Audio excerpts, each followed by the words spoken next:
ఇవాళ కాంగ్రెస్ పార్టీ అధికారంలోకి రావడానికి అనేకమైనటువంటి మాటలు చెప్పినటువంటి సందర్భాన్ని మనం గుర్తు తెచ్చుకోవాలి. అధికారంలోకి వచ్చి 15 నెలలైంది.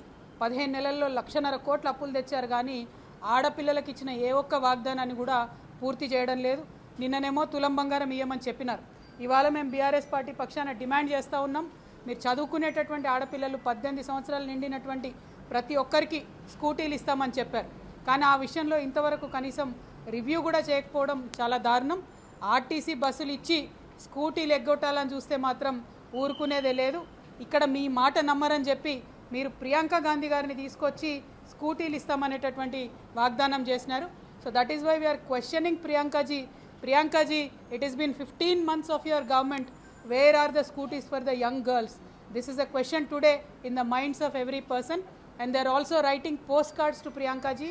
So we demand that this scooty should be immediately delivered to the young girls of Telangana. Thank you. Jai Telangana.